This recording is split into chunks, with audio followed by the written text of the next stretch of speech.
Ito nga ang kainaman ng may tanim. Yung pipitas ka na lang kapag magluluto na.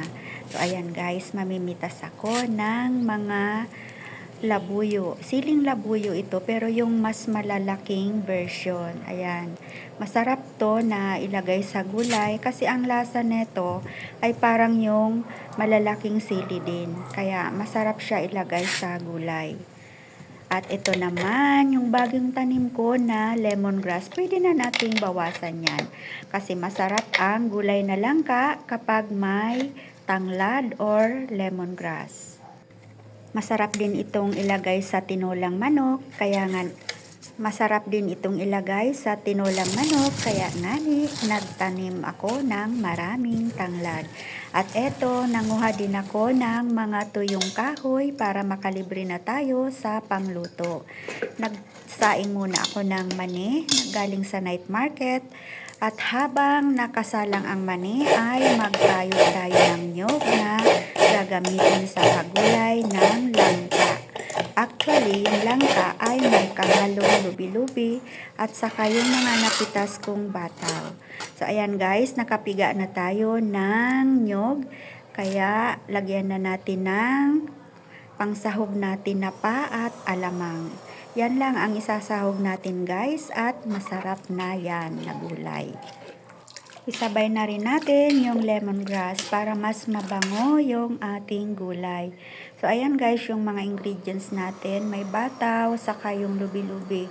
Bali yung langka lang, saka yung pangsahog na tinapa at alamang, saka nyog ang aking binili. Lalagyan na rin natin yan ng pampasarap na sili. Ayan guys, maanghang na gulay na langka. So, yan ang mga niluto natin at ang panghimagas naman ay yung nabili kong Indian mango sa market. Naglipat tanim din tayo ng mga siling panigang. Bali, 3 lang ang nabuhay mula sa aking mga punla. Pero okay na yan.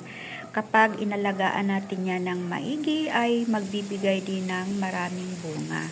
So, ayan guys, piniprepare ko naman yung mga pagtataniman natin yan. At syempre, sa paglilipat tanim natin, kailangan na i-prepare muna yung hukay na paglalagyan ng tanim. Pagkatapos, diligan ng tubig, saka ilagay yung tanim. At pagkatapos, maitanim ay diligan uli. Ayan, para hindi matuyo ang ating bagong lipat na tanim. Dito ko nga pala tinanim yung mga siling panigang sa katabi lang ng bagong tanim na mga lemongrass at kamatis.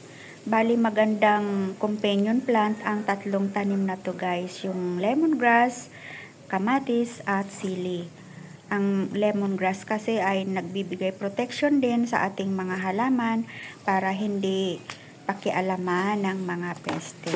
So, yan guys ang mga tips sa ating pagtatanim ng sili.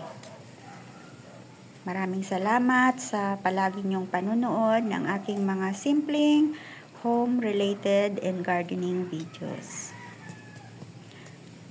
Keep on planting para may anihin tayo at hindi kulangin sa mga pangsahog natin sa mga lutuin. Ayan guys, nakapagtanim na tayo at maghihintay na lang na mamunga yan. Thank you.